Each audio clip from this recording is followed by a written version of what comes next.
ഭയമൊന്നും വേണ്ടിയിലും അബ്രഹാമിൻ ദൈവം ഇസഹാക്കിൻ ദൈവം യാക്കോബിൻ ദൈവം എന്ന് കൂടെയുള്ളതാ അബ്രഹാമിൻ ദൈവം ഇസഹാക്കിൻ ദൈവം യാക്കോബിൻ ദൈവം എന്ന് കൂടെയുള്ളതാ സീയോൻ യാത്രയിൽ മനമേ ഭയമൊന്നും വേണ്ടിയിലും സീയോൻ യാത്രയിൽ മനമേ ഭയമൊന്നും വേണ്ടിയിലും ലോകത്തിൻ ദൃഷ്ടിയിൽ ഞാൻ ഒരു ഘോഷണ തോന്നിയാലും ദൈവത്തിൻ ദൃഷ്ടിയിൽ ഞാൻ എന്നും ശ്രേഷ്ഠനായിടുന്നു ലോകത്തിൻ ദൃഷ്ടിയിൽ ഞാൻ ഒരു ഘോഷണ തോന്നിയാലും ദൈവത്തിൻ ദൃഷ്ടിയിൽ ഞാൻ എന്നും ശ്രേഷ്ഠനായിടുന്നു അബ്രഹാമിൻ ദൈവം ഇസഹാക്കിൻ ദൈവം യാക്കോബിൻ ദൈവം എന്ന് കൂടെയുള്ളതാ അബ്രഹാമിൻ ദൈവം ഇസഹാക്കിൻ ദൈവം യാക്കോബിൻ ദൈവം എന്ന് കൂടെയുള്ളതാ സീയോൻ യാത്രയിൽ മനമേ ഭയമൊന്നും വേണ്ടിയിലും സീയോൻ യാത്രയിൽ മനമേ ഭയമൊന്നും വേണ്ടിയിലും സമയത്ത് നമുക്ക് നോക്കാം. ആ സമയത്ത് എന്താണ് കർത്താവ് ചെയ്ത് നിയമം കൊടുത്ത് ഇസ്രായേൽ ജനം മുഴുവതും എന്ത് ചെയ്ത് കർത്താവ് ഒരു നിയമം കൊടുക്കുവാൻ ഇടയായി. അവിടെ ദശാംശം നിർബന്ധമായി തീർന്നു. ഇസ്രായേൽ മക്കളെങ്കിൽ കർത്താവ് കൊടുത്ത കൽപ്പന നിർബന്ധമാണ്, നിങ്ങൾ ചെയ്തേ മതിയാകും. പക്ഷെ പഴയ നിയമത്തിൽ അല്ലെങ്കിൽ കർത്താവ് കൊടുത്ത നിയമം മൊത്തം 3 നിയമങ്ങൾ ഉണ്ടായിരുന്നു. ഒന്ന്, ലേവ്യർക്ക് ദശാംശം കൊടുക്കണം. 2, ഉത്സവത്തിന്റെ ദശാംശം കൊടുക്കണം. 3, പാവപ്പെട്ടവർ, വിധവ, അനാഥ ഇവർക്ക് ഇതിൽ ദശാംശം കൊടുക്കണമെന്ന് 3 കാര്യങ്ങൾ കർത്താവ് പറയുവാൻ ഇടയായി. എത്ര ദശാംശം കർത്താവ് നമുക്ക് നിയമം കൊടുത്തത്? എന്തൊക്കെയാണ്? ലേവ്യർ പ്രകാരമാണ് പുരോഹിതന്മാർക്ക് ആദ്യം പുരോഹിതന്മാർ കർത്താവ് നിയമം കൊടുക്കുവാൻ ഇടയായി. 2, ഉത്സവത്തിന്റെ ദശാംശം. അങ്ങനെയെങ്കിൽ പഴയ നിയമത്തിൽ നമുക്കറിയാം പല പെരുന്നാളുണ്ട്, കൂടാര പെരുന്നാളുണ്ട്, ഇങ്ങനെ ഉത്സവം അങ്ങനത്തെ ഉള്ള കാര്യത്തിന് വേണ്ടി കൊടുക്കണമെന്ന് കർത്താവ് നിയമിച്ച്. 3ാമത്തത് വിധവമാർക്ക്, പാവപ്പെട്ടവർക്ക് കൊടുക്കാൻ വേണ്ടിയ ദശാംശം ഉണ്ടായിരുന്നു. 3 വിധമായ ദശാംശം നമുക്ക് നിയമ സമയത്ത് കർത്താവ് നൽകിയത്. ഓക്കെ, അപ്പൊ നിങ്ങൾ ചോദിക്കും എവിടെ വചനമുണ്ട്? നമുക്ക് സംഖ്യാപുസ്തകം 18ാം അധ്യായം അതിന്റെ 21. എന്താണ് വചനം പറയുന്നത്? ലേവ്യർക്കോ ഞാൻ സമഗമന കൂടാരം സംബന്ധിച്ച് അവർ ചെയ്യുന്ന വേലയ്ക്ക് ഇസ്രായേലിലുള്ള ദശാംശം എല്ലാം അവകാശമായി കൊടുത്തിരിക്കുന്നു. ഓക്കെ, ഇത് ലേവ്യർക്കുള്ള കാര്യമാണ്. ഇത്തിരി വാക്യങ്ങളുണ്ട്, നമുക്ക് സമയം നമുക്ക് മുൻപോട്ട് ഇല്ലാതെ കൊണ്ട് ഞാൻ അതൊന്നും വായിക്കുന്നില്ല. നമുക്ക് അടുത്തത് ഉത്സവത്തിന്റെ നമുക്ക് ദശാംശം നോക്കാം. ആവർത്തന പുസ്തകം 16ാം അധ്യായം അതിന്റെ 16, 17. എന്താണ്? 1 വർഷത്തിൽ 3 ഉത്സവമുണ്ട്. ഈ 3 ഉത്സവത്തിലും നിങ്ങൾ വരുമ്പോൾ ദശാംശം കൊണ്ടുവരണം. കർത്താവിന്റെ സന്നിധിയിൽ വെറും കൈയാൽ നിങ്ങൾ വരരുത്. വചനം പറയുന്നത്, നിന്റെ ദൈവമായ യഹോവ നിനക്ക് തന്നിട്ടുള്ള അനുഗ്രഹത്തിന് തക്കവണ്ണം ഓരോരുത്തൻ താന്റെ പ്രാപ്തി പോലെ കൊണ്ടുവന്നു. അപ്പൊ 1 വർഷത്തിൽ എത്ര പട്ടികയാണ്? 3 പ്രാവശ്യം ഉത്സവമുണ്ട്. ഈ ഉത്സവത്തിൽ വരുമ്പോൾ ദൈവസന്നിധിയിൽ കടന്നു വരുമ്പോൾ എങ്ങനെയാണ് പറഞ്ഞു? വെറും കൈയാൽ വരരുത്. കർത്താവിനെ അനുഗ്രഹിച്ച് പ്രാപ്തി പോലെ, നിന്റെ പ്രാപ്തി പോലെ ദൈവത്തിന് വേണ്ടി നീ കൊണ്ടുവരണമെന്ന് കർത്താവിന് നിയമം കൊടുത്ത്. നമുക്ക് 3ാമത്തെ കാര്യം നോക്കാം. ഒത്തിരി വചനങ്ങളുണ്ട്, ഞാൻ അതൊന്നും എടുത്തിട്ടില്ല. നമുക്ക് പാവപ്പെട്ട ദശാംശം നോക്കാം. 16ാം അധ്യായം അതിന്റെ 28, 29. എന്താണ്? നിന്റെ പട്ടണങ്ങളിലുള്ള പരദേശിയും അനാഥനും വിധവയും വന്ന് പിന്നെ തൃപ്തരാക്കണം. 15ാം അധ്യായത്തിന്റെ 16ാം അധ്യായം. ദരിദ്ര ദേശത്ത് അറ്റുപോലെ ദരിദ്രപ്പോൾ കാണും. അതുകൊണ്ട് നിന്റെ ദേശത്ത് അഗതിയും ദരിദ്രവുമായ നിന്റെ സഹോദരൻ നിന്റെ കൈ മനസ്സോടെ തുറന്നു കൊടുക്കണമെന്ന് ഞാൻ നിന്നോട് ആജ്ഞാപിക്കുന്നു. അത് ആജ്ഞാപിക്കുന്ന കർത്താവ് കൽപ്പിച്ചിട്ടുണ്ട്. നീ ചെയ്തിരിക്കണം, നീ ചെയ്തേ മതിയാകും. കൊടുക്കാതിരിക്കാൻ പറ്റത്തില്ല. കർത്താവിന്റെ നിയമമാണ്. അത് ആവർത്തന പുസ്തകം 26ാം അധ്യായം 12-13 വായിക്കാം. ഇവിടെ വാചനം എന്താണ്?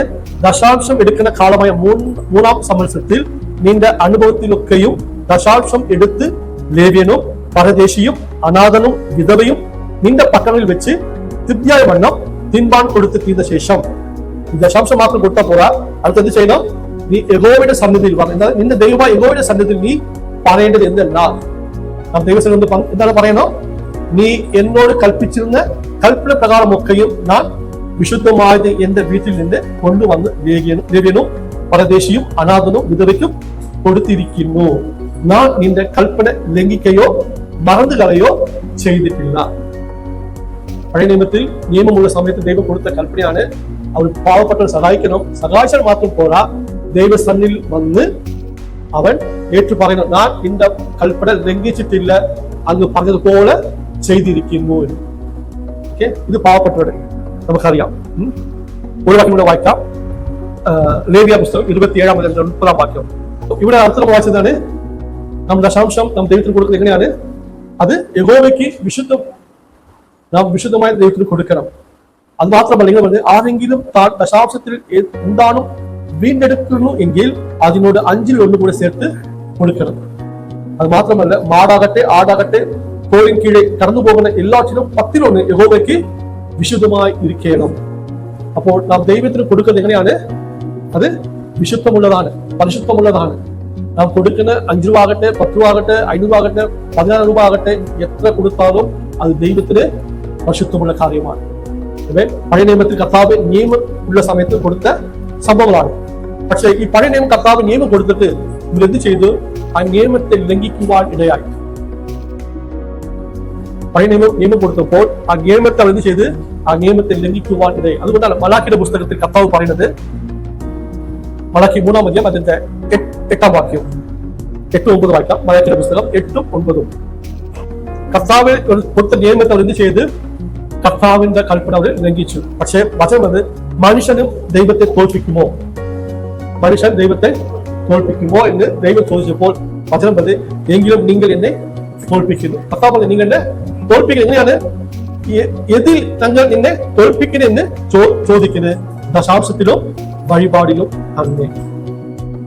1-ാം വാക്യം പറഞ്ഞത്, നിങ്ങൾ ഈ ജാതി മുഴുവനും തന്നെ എന്നെ തോൽപ്പിക്കുന്നത് കൊണ്ട് നിങ്ങൾ ശാപഗ്രസ്തരാകുന്നു.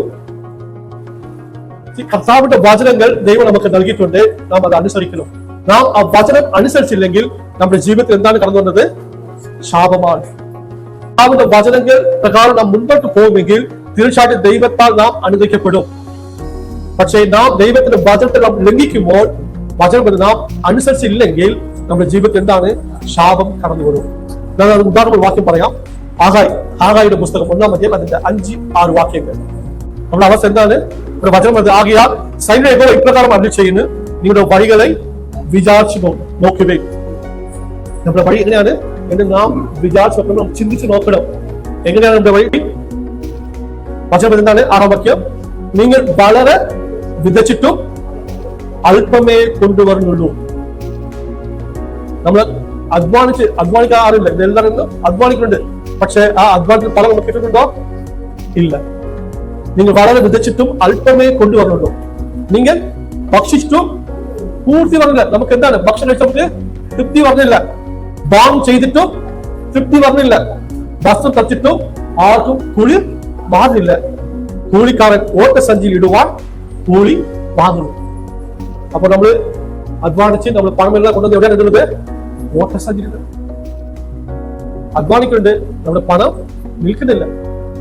നമ്മൾ കഷ്ടപ്പെട്ട് ഒരു മാസം മുഴുവനും അധ്വാനിച്ചിട്ട് നമുക്ക് അധ്വാനം മാസം കഴിഞ്ഞപ്പോൾ നമ്മുടെ കയ്യിൽ കിട്ടുമ്പോൾ ആ പണം മാസം അവസാനം വരെ നമുക്ക് നിൽക്കുന്നില്ല. ഒരാഴ്ച നമുക്ക് തികയുന്നില്ല. നാം കഷ്ടപ്പെട്ട് അധ്വാനിച്ച അമൗണ്ട് നമുക്ക് കിട്ടുന്നില്ല. അപ്പോൾ നമ്മൾ ഓർത്തോളണം, എവിടെയോ നമ്മുടെ വഴി മാറിയിട്ടുണ്ട്. എവിടെയോ ദൈവത്തിന് കൊടുക്കേണ്ടത് കൊടുക്കാതെ ആയിട്ടുണ്ടോ എന്ന് നാം ചിന്തിക്കണം. നാം ദൈവത്തിന്റെ കാര്യത്തിൽ നാം ഇങ്ങനെ ചെയ്താൽ നാം ഒരിക്കലും അനുഗ്രഹിക്കപ്പെടത്തില്ല. നമുക്ക് അധ്വാനിക്കാൻ കഴിയും, പക്ഷെ നമ്മുടെ കയ്യിൽ നിൽക്കണമെന്ന് ഇല്ല. നമ്മൾ എത്ര അധ്വാനിച്ചു വിട്ടാലും ഓട്ട സഞ്ചരിച്ചതുപോലെ പോയിക്കൊണ്ടിരിക്കും. ആഹാരം കഴിക്കുന്നുണ്ട്, നമുക്ക് എന്ത് പറഞ്ഞില്ല, തൃപ്തിയായിട്ടില്ല. വെള്ളം കുടിച്ചാൽ നമുക്ക് തൃപ്തി ആവുന്നില്ല. പക്ഷെ ഇതെല്ലാം നമുക്ക് എന്താണ്? അല്പമേ നമുക്കുള്ളൂ, പൂർണ്ണമായി നമുക്ക് ലഭിച്ചിട്ടില്ല. ആണെങ്കിൽ നാം ചിന്തിക്കേണ്ട സമയമായി. നാം ദൈവത്തിന് വേണ്ടി കൃത്യമായി കൊടുത്തിട്ടുള്ളത് നാം ചിന്തിക്കാൻ വേണ്ടിയ സമയമാണ്. കർത്താവ് നമ്മളെ അനുഗ്രഹിക്കാണ് കർത്താവ് നമ്മളെ വിളിച്ചത്. നമ്മുടെ ശാപത്തിൽ തള്ളിയിടാനല്ല കർത്താവ് നമ്മളെ വിളിച്ചത്. പക്ഷെ നമ്മൾ എന്ത് ചെയ്ത് പലപ്പോഴും നമ്മുടെ കഷ്ടത്തിലും പ്രയാസത്തിലും ദൈവത്തിന് കൊടുക്കാൻ വേണ്ടിയ സമയത്ത് കൊടുക്കാതെ നമുക്ക് അടുത്ത പ്രാവശ്യം കൊടുക്കാൻ എന്ന് നമ്മൾ തീരുമാനിച്ച് മാറ്റിവെക്കുമ്പോൾ നമ്മുടെ ജീവിതത്തിൽ എന്താണ് പറഞ്ഞത്? ശാപമാണ് പറഞ്ഞത്. പിന്നെ നമുക്ക് അടുത്ത മാസം കൊടുക്കാൻ പറ്റുന്നില്ല. പിന്നെ ഈ കടത്തോട് നമ്മൾ പോയിക്കൊണ്ടിരിക്കുന്നു. പക്ഷെ അതിനാട്ടിലും ദൈവത്തിന്റെ ചെറുതോ വലുതോ ദൈവത്തിന് കൊടുക്കുമെങ്കിൽ നമ്മുടെ ജീവിതങ്ങൾ നമ്മുടെ ബുദ്ധിമുട്ടും ഇല്ലായ്മയൊക്കെ ദൈവം മാറ്റുവാൻ മതിയായിരുന്നു. ഓക്കെ, നാം ഇത് കണ്ടത് നിയമത്തിന്റെ സമയത്തുള്ള ദൈവത്തിന്റെ കാര്യമാണ് നമ്മൾ കണ്ടത്. ഓക്കെ.